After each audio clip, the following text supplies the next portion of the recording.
Netanyahu speaks to CNN about the Middle East conflict. IDF allows 500 Gazans passage to Jerusalem's Al-Aqsa Mosque. Helicopters evacuate an injured soldier during Operation Protective Edge. And JPO sports reporter weighs in on David Blatt's latest victory.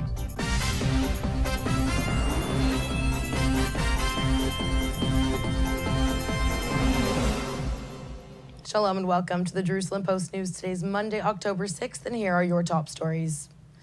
Prime Minister Benjamin Netanyahu told CNN's Fareed Zakaria over the weekend exactly where Israel stands in the escalating Middle East conflict. The strength of ISIS is the strength of terror and fear, fervent fanatic ideology, and the willingness to kill anybody for its realization. Well, when your enemies are fighting each other, don't support one or the other, weaken both. That means that we fully support President Obama's goal to defeat ISIS, but we also believe that you should prevent Iran from becoming a threshold nuclear power, to prevent it from having the capacity to enrich enough uranium for the bomb.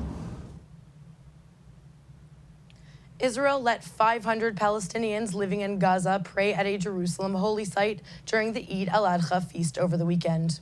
The government also vowed to allow Palestinians from the West Bank to enter Israel more freely for the holiday.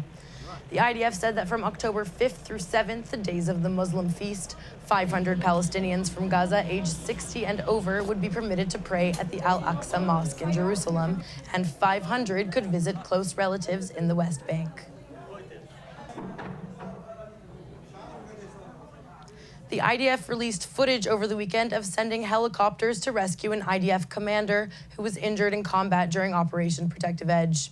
Lieutenant Colonel Shai Simontov, commander of the Golani Brigade's 12th Battalion, was evacuated by helicopters to Soroka University Medical Center by the elite 669 unit who conduct training throughout the year specifically for situations like this. אתה חוצה על הגבול של הבלון, זה בסדר? קח עוד שמאלה. עוד שמאלה, אוקיי, אתה רוצה לדבר שם? כן. דבר, אני מזהה אותך, שעה 3 שלך. עוד קצת גובה נמוך. נקי לגמרי ננס מכשולים, אין בעיה. אני רואה, חבר'ה, הכל טוב, אנחנו רואים חוטים בהמשך על האף, הבטונדה, זה המשטח, תקציב מהירות שנראה אותם בדיוק, ננחת ממש קרוב לרצוע. ליד הטנקים. דיברתי. קשר עין. אנחנו על הקרקע, יעד לפינוי מבחינתנו סורוקה, אלא אם תגידו אחרת. סורוקה זה נכון. סגור דלתות, קדימה, לסגור דלתות. סגור דלת. היה לי כרגע טיפון, אנחנו עפים מפה. מיד, עוד רגע. זריז, עוד קיבלתי, אנחנו העמסנו את הפצוע מסודר, הכל בסדר, אנחנו בדרך החוצה.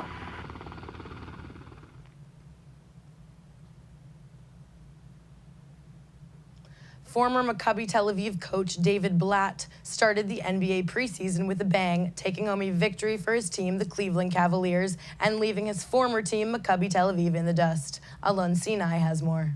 It was an emotional night for new Cleveland Cavaliers coach David Blatt as the Israeli saw his new team rout his former side, Maccabi Tel Aviv, in Ohio. Maccabi gave the Cavs a run for their money for 10 minutes, but the quality of the likes of LeBron James, Kyrie Irving and Kevin Love were just too much for a reigning European champion. Blatt was clearly nervous at the start of the game and admitted afterwards that he took little joy in thrashing Maccabi. Blatt likened it to beating your brother and then feeling crap about it, and he certainly looked relieved at the final buzzer. Next up for Blatt and the Cavs is a preseason game against the Miami Heat, while Maccabi will face the Brooklyn Nets on Tuesday before returning to Israel ahead of the start of the BSL and EuroLeague seasons. First of all, thank you guys. That was they were missing a couple of players, but that was my old team, and I appreciate you guys bailing me out today. Honestly, after the Final Four championship that we won last year, we got a box of Snickers and a Coke. That was it. We didn't get this. We just won a practice game. You guys are living right. I got to tell you, living right. And that's all for today. Don't forget to go to jpost.com and check out our Facebook page for more on these developing stories. Until tomorrow, shalom from the Jerusalem Post studio.